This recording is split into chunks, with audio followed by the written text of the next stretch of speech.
Welcome to Lifing Coast to Coast, the podcast where we explore trending topics in personal development, wellness, and the art of lifing in today's ever-changing world.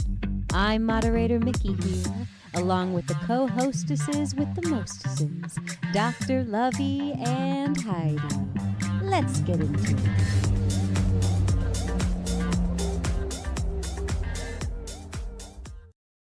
Welcome back to Lifing Coast to Coast. I am moderator Miki, and I'm joined by my lovely co-hostesses, Dr. Lovey and Heidi. How's it going? Doing well. How are you? Good. It's been a busy day, but I'm excited to chat about whatever we're chatting about. We are going to be chatting. Dr. Lovey, how are you? I'm doing well. Thank you. All right. So I chose this topic. I think it's a really good one. The article I will be reading, I thought would set the tone for a good conversation. So off we go. How to control your emotions with only your thoughts. Did you know that you can change how you feel with your thoughts alone? It just so happens that decades of psychological research and the gold standard of psychotherapy, cognitive behavioral therapy, known as CBT, believe that it is possible to change your mind with merely your own thoughts. This is an art and practice that a few are taught, but once learned, allows you to be able to change the quality of your own experience and even change how you feel. The easiest part is describing how this process works. The difficult part is actually putting it into practice regularly enough to build your emotional control muscle. In the same way that it's easy to describe a workout routine, you won't actually build muscle unless you get into the gym and lift. I'll explain the process, but then it's up to you to put it into practice. The emotional control muscle. The emotional control centers of your brain are often called the limbic system. This part of the brain is made up of several parts that are in constant communication with one another and generate emotion in response to experience in real time. These parts of the brain are the amygdala, the hippocampus, the hypothalamus, and the nucleus accumbens, and many more. Don't worry, you don't have to know any of the names or fancy neuroanatomy to understand this idea. The important thing is to know that these parts of the brain do not directly receive sensory information. Instead, they receive information from other parts of the brain and are merely in charge of reacting. As a result, the emotional parts of the brain aren't in charge of discerning what is real and what is not. It can't tell the difference between fiction and nonfiction. Instead, it merely reacts to stimuli, regardless of the source. This is why you can read a book or watch a movie and have an emotional reaction to the plot or the character, even though you know logically that the content is not real. The real secret is that this is also true of the stories you tell yourself. Your own thoughts have the ability to influence how you feel because the emotional centers of the brain are merely reacting to experience, even if that experience is simulated by other parts of the brain. This means that you can intentionally imagine, fantasize, or visualize certain experiences and literally change how you feel. In short, you can use your imagination to moderate the quality of your emotions. Most people who try to control their emotion try to use willpower to not feel. They try to dissociate, distract, or otherwise numb undesirable emotions through self-suppression.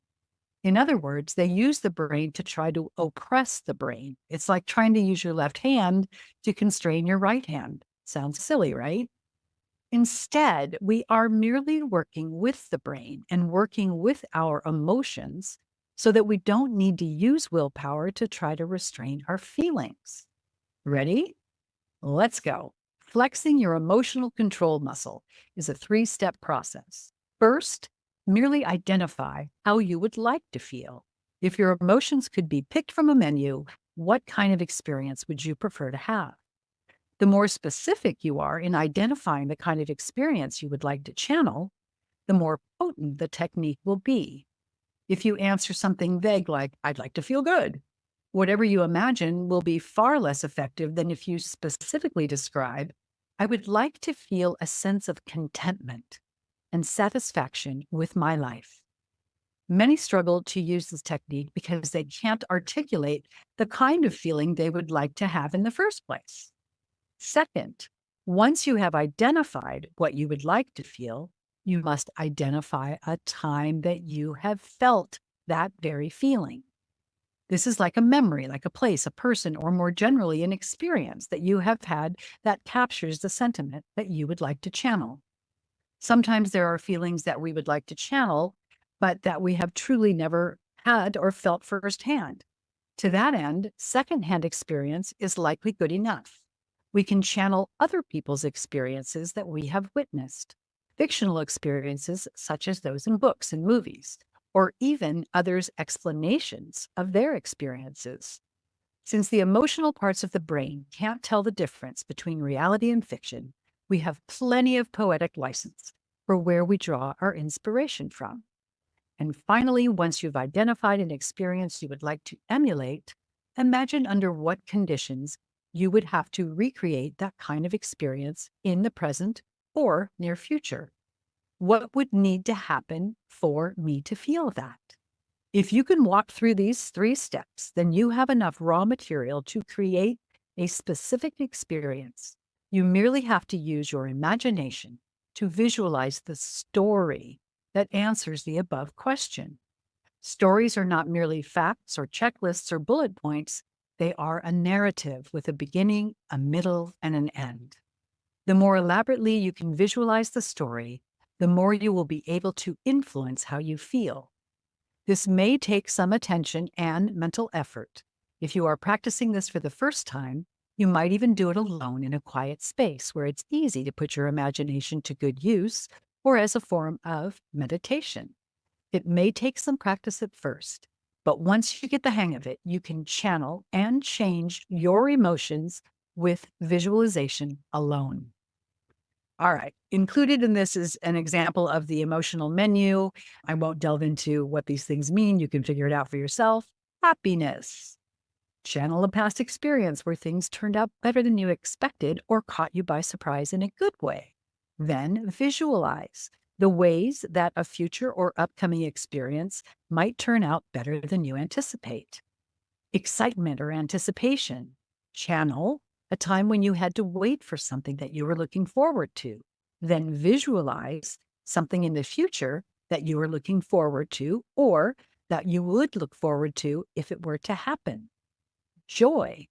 Channel the reflection of something in your life that has improved over time.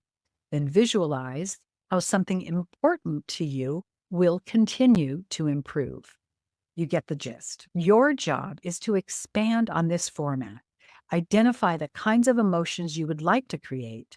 Identify the kind of experience you would need to channel, and then what you would need to visualize to channel it, and build it out on your own emotional menu.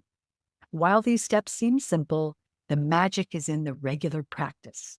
In the same way that many physical exercises are relatively simple to perform, but you don't get stronger unless you exercise regularly. Adding a new item to your emotional menu likely takes time and practice. Walk through these 3 steps once a day for at least 2 to 6 weeks. This gives the brain enough time to ingrain the story into your long-term memory, to recall whenever you need it. Anyone can master this with sufficient practice and consistency. But like most skills you can master, if you don't practice, you won't get any better. Over time, with regular practice, you can build out a menu of emotions that you can channel with your thoughts alone. Instead of having to use your willpower to suppress your emotions, you can truly become the master of your feelings and develop a profound sense of emotional intelligence. Oh man, do I love this topic. That's a big deal. This is not the first time I've heard the article I heard it talking about the core emotions, like the main core emotions that we've talked about before. I think that's interesting. Like, how many emotions do you think should be on an emotional menu when you're starting to really think about this? I would say, for example, if you experience a lot of dissatisfaction, right? If you're generally kind of, life is meh, right? Then you would want to create a menu that would up the ante there. What does satisfaction mean? What emotions? I want to feel, it said, don't be vague. I want to feel good. Okay, we know that. But I want to feel excited. I think building excitement into any menu, life should be exciting, not every day, not every minute, but excitement is one thing that I would think of putting on there. Dr. Lovey, what do you think about that? The whole idea of this is to use this emotional menu to control our thoughts. So if our prevailing thought is dissatisfaction, what would you put on the menu to control the thought and upcycle that emotion into something closer to contentment or even joy? If I'm telling myself a story, or if I'm having a thought or a belief that's leading to this feeling, and there's no evidence that supports it, or if it's something that's been passed down to me that's not helpful, then I'm going to want to focus on what I'm grateful for and what I'm satisfied in and shift that. There are times, however, where it's really important for me to sit in the dissatisfaction and ask what it's trying to tell me. And there are times when our thoughts don't always lead to our emotions. I have to be conscious of that as well. Was I having an unhelpful thought or cognitive distortion? And because we have nervous system dysregulation or people who may have trauma, neurodiversity, whatever, sometimes what happens is we have this emotion that was not caused by a thought. And so that's part of emotional intelligence as well, is identifying what the thought was and not bypassing the emotion that you're experiencing, especially if that emotion is telling you something. So that's an interesting question because I would probably ask myself a set of questions to find out if there was a story that I was telling myself that led me to this feeling. There are feelings that have been uncomfortable, like anxiety and worry, that are there because I had a thought that is not helpful. And at the same time, I had it because there's something that's going on that elicited the anxiety that is putting me in a response mode of that there's a threat happening. This is really interesting because it can be, and it typically is, thoughts lead to emotions, right? But there also is the threat response that will not be caused by thoughts. I like how compassionate you are to the emotion. You give them all space. I want to recircle this. I want to ask this a different way. The topic is using your power of imagination and visualization to control your thoughts to achieve a desired emotional state. So let's say you're working with a client and this client is feeling, you pick a down cycle emotion. What I could use an emotion like lack of self-confidence or insecurity would be the emotion. So in that situation, a lot of times the driver of the insecurity is this belief.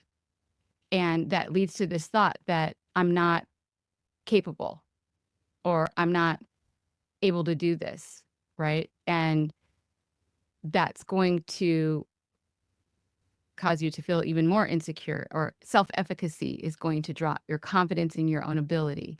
And so in those situations, this is so perfect because now you can identify that this is a belief. This is something that has been passed down by somebody who's not credible.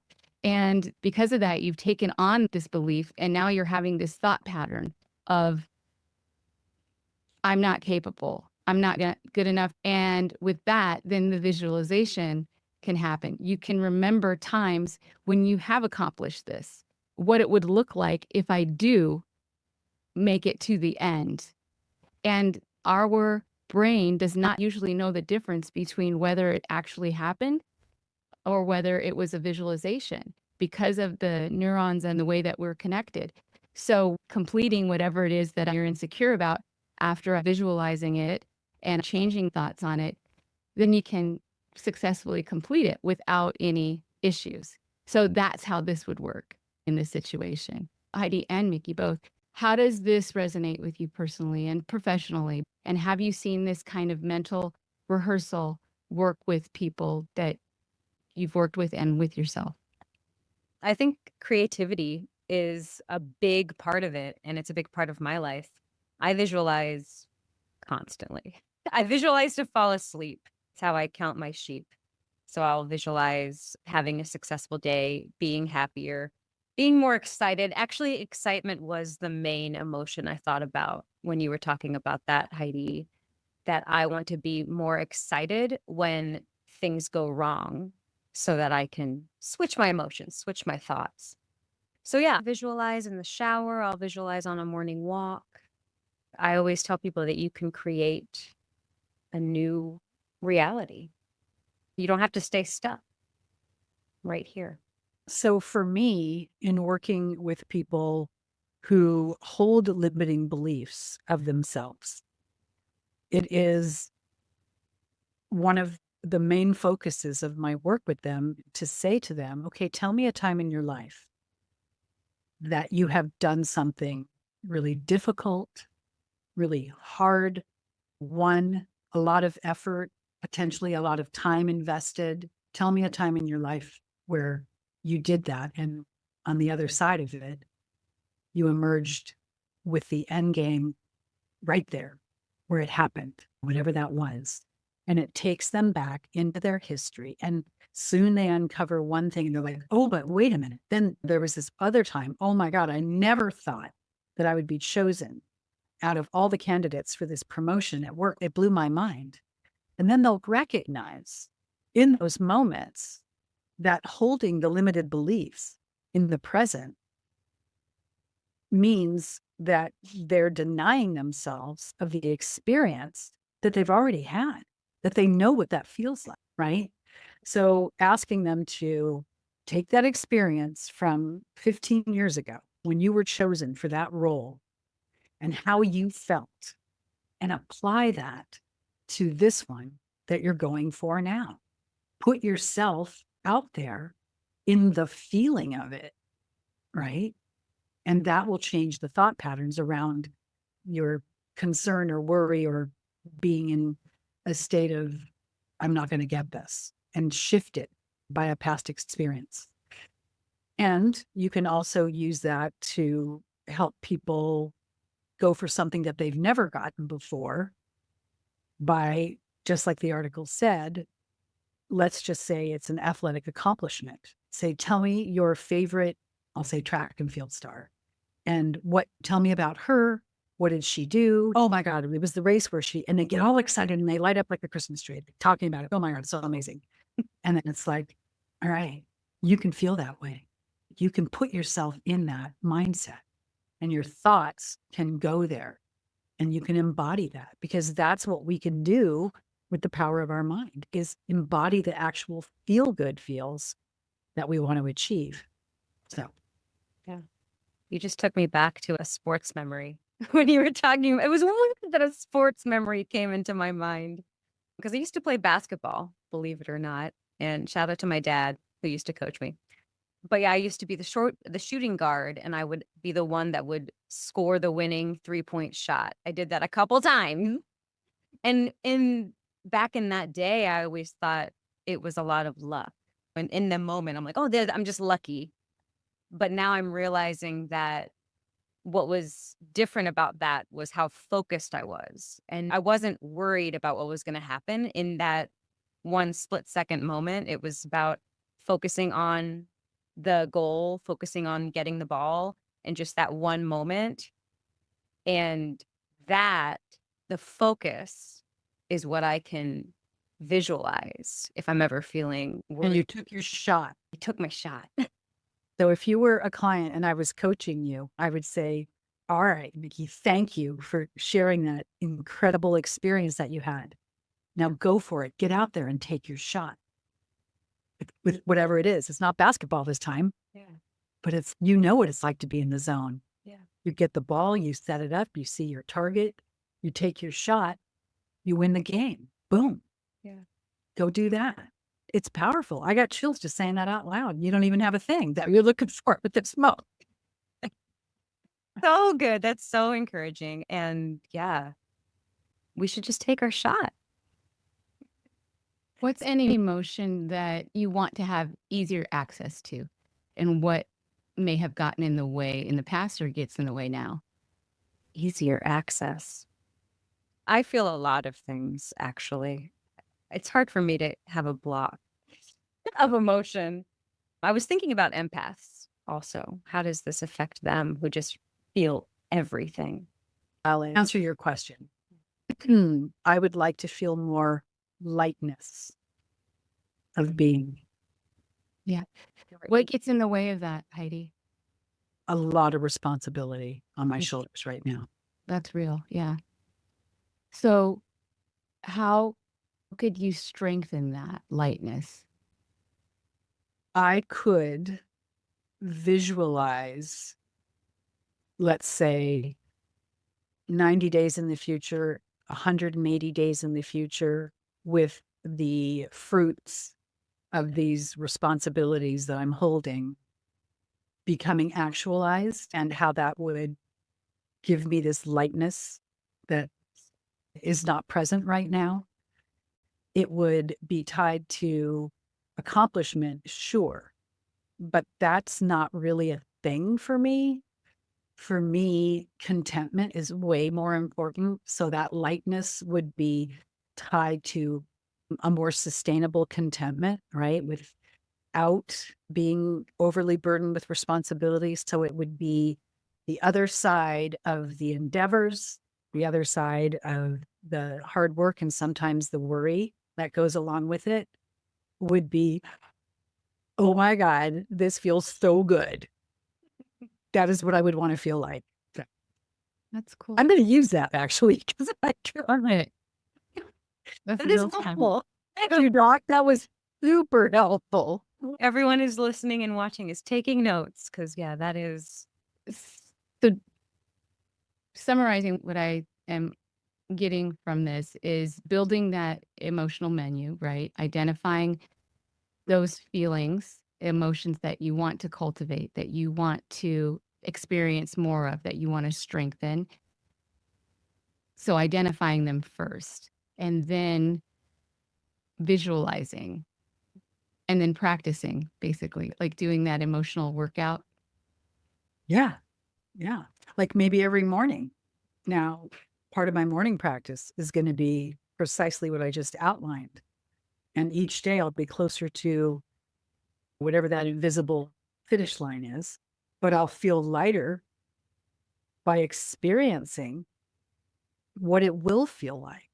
So that embodiment will give me a little daily dose of lightness that I could probably, doing it once in the morning probably wouldn't carry me through the whole day. But if I start going into a down cycle emotion, like yesterday, oh my God, I went into annoyed. Oh, and my hot button is frustration. And you know what's right next to frustration is flipping annoyed. Oh, girl, do not get frustrated. Do not get frustrated. And now this tool, because I hadn't even thought about this article yesterday when I was in annoyed, this will help me to flip the switch. Yeah. So when I think about, I mentioned confidence, so that would be one that I would want to cultivate. The other one would probably be patience, and more patience with the people I'm closest to, including myself. Especially myself. And so this is how my brain processes. I look at all the different aspects and the possible arguments and stuff. So that's where I go when we talk about topics. And this is not about toxic positivity. This is about training your brain to build emotional access. Yeah. Yeah. I love how you said that. Yeah. Mhm. Accessing an emotion. Yeah. The whole object of this is to increase your emotional intelligence. Yeah. And then understanding with that, that not all emotions can be shifted with thought alone, especially when there's trauma or some kind of Totally. systemic stress or something else that's involved. And we wouldn't want to suppress or bypass those emotions, but that's not what this is talking about. This is talking about those thought patterns, those limiting beliefs, and having those emotional menus to dial up so that you can visualize and get to that place where you're going to be more successful and feel satisfied. Glad you said that, because this is not about denying your emotions at all. Not about that. I'll use an example that came up this week. Someone got up in the morning. They thought they had set their coffee maker to be auto on, and they got up and went into the kitchen, and it wasn't happening. And the thought they had was, oh, it's going to be one of those days. My whole day is going to suck because I set the coffee maker last night and now there's no coffee in the pot. And it was my fault, but still, blah, blah, blah. And then they went, whoa, and they caught themselves. And then they said, this does not have to set the tone for the rest of my day. In fact, I'm going to switch that, and I'm going to choose, they didn't say these words, an upcycle emotion instead to focus on. And by the time they had that thought shift pattern, the coffee was brewed and they went on and changed the tone of their day. And they did that by doing basically what this technique suggests, catching themselves. Yeah. So you would catch yourself with, at least I have coffee and I can make it. I have Yeah. to make it Yeah. right now. Yeah. And because each one of us brings a topic, and we usually wouldn't prep or know the topic ahead of time, as you were reading it, the thoughts that came up for me because of the way that I think is, so well, how would we avoid giving the message that people just need to think better thoughts and get over it? And when is it going to be helpful to redirect emotions? So how can we get that message across? And I think that has been done. Yeah. What are your thoughts about that? Yeah. We're not going to tell Eeyore he has to be Tigger. It's not happening. We're going to meet Eeyore where he is, but we know Eeyore has good days in the 100-acre wood, just not many of them. So I know that's a funny little analogy to throw in there, but I want people to understand that, first of all, you get to have your emotions, right? But being stuck in them is not always where you want to be. So getting unstuck from patterns of thinking by choosing emotions that would be more preferable for you to feel, and then practicing feeling them by either emulating something you've seen someone else do, visualizing that, or remembering a time when you yourself were feeling that way. For me, it would be having more lightness in my days to feel a little less burdened. I'll just use the word that comes up. And now I will absolutely, as a direct result of this, thank you for your question again, I'm going to practice that and I'm going to feel better. Like I already fucking feel better. Oops, I swore my word. It's okay. This is life in Coast to Coast. Yeah, no, I thought of this little metaphor when you said, Dr. Lovey, about emotional access. And like for me, what I'm visualizing is you're checking emotions out of a library. And it's like they're all on a shelf. And so it's like you have access to the whole gambit, all of it. But then I'm going to take this one, check this one out. And then, this one, and show that is preferable in that moment. You can still have the other emotions. You just put them on the shelf. Yeah. And it's not about forcing a shift. It's more about building fluency, knowing when to feel, when to soothe, and when you need to shift, especially when it's based on a limiting belief or cognitive distortion. Yeah. Fluency. It's good. This could change the world. Just the idea that this is absolutely neurologically possible was mind blowing when I tried to wrap my head around it. I was super excited about it, but I was like, wow, really? And then there's good old science. So helpful. Thank you. This is a topic. This is everything. Yeah, I want to talk more about this. I want to delve into it and maybe experiment a little bit and invite clients to play along. Like, Maybe we could have a live guest on the show some week in a future episode. I like that. If anyone is interested, please comment and let us know. DM us, get in touch with us. This was a great intro, I think. All right. I guess we'll see you all next time for another amazing episode of Lifing Coast to Coast. Thank you, Dr. Lovey. And thank you, Heidi. Thank you. And everybody, if you're going to choose your thought, choose a good one. See you all next time. Bye. Thank you for listening to Lifing Coast to Coast. Join us every Saturday for insightful, relatable, and lively discussions that empower and inspire.